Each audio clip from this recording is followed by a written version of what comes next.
এই গানটি শুনলেই টিভির সামনে হাজির হয়ে বসে যাওয়া, আবার লোডশেডিংয়ে মুখ ভার করে বসে থাকা আমরাই বোধহয় শেষ জেনারেশন। চা মানে লাইফটা ভরপুর, চা মানে ইস্পাহানি মির্জাপুর। সাদা কালো বলে একটি টিভি ছিল, তা হয়তো আগামী প্রজন্ম জানবেই না কখনো।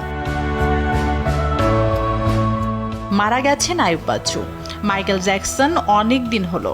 আর কোনো নতুন ফানি ভিডিও বানাবেন না মিস্টার বিন। নতুন প্রজন্ম হয়তো জানবেই না, কথা না শুনেও প্রাণ খুলে হাসা যায়। শুক্রবারের টিভি দেখার আবেগ বাংলা সিনেমা এখন মনে পড়লেই হাস্যকর লাগতেই পারে অনেকের কাছে। একটি টিভি, আর সেই টিভি দেখতে ঘর ভর্তি মানুষ। সবাই মিলে যে একটা সিনেমা দেখা যায় তাও বুঝবে না নতুন প্রজন্ম। চায়ের দোকানে একগাদা মানুষ, নদীতে গোসল, কিছুই পাবে না।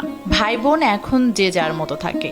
আনন্দ অথবা মারামারি কোনোটাই আর আগের মতো হয় না।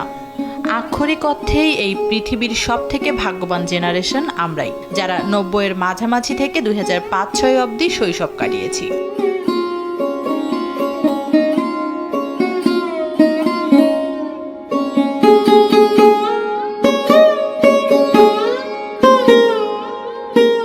সালমান শাহ আর কখনো বাংলা সিনেমায় আসবেন না।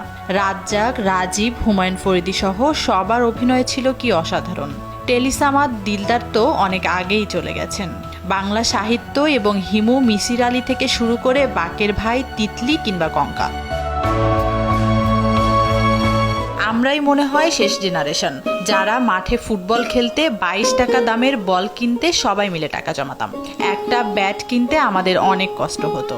নিজের বলে কোনো মোবাইল ছিল না, যাদের কাছে প্রেমের একমাত্র মাধ্যম ছিল চিঠি।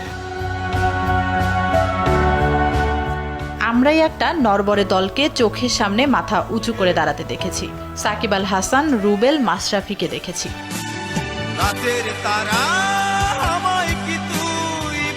জেমস, আইয়ুব বাচ্চু, শিরোনামহীন, মাইলসের সব থেকে ভালো সময়ের সাক্ষী আমরাই। আসিফের ও প্রিয়া গান, জেমসের রাতের তারা, বাবা কতদিন দেখিনি তোমায়, কিংবা আইয়ুব বাচ্চুর আমি কষ্ট পেতে ভালোবাসি, একের পর এক দুর্দান্ত গানের সাক্ষী আমরাই।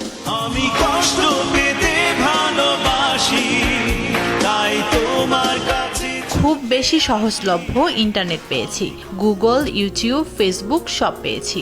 তবে মাসুদ রানা কি আগের মতোই লেখে? কতদিন বৃষ্টির পানিতে নৌকা ভাসানো হয় না।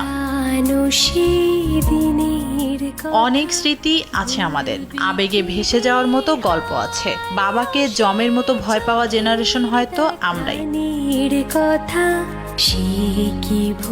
তানজিনা তাসনিম, RTV।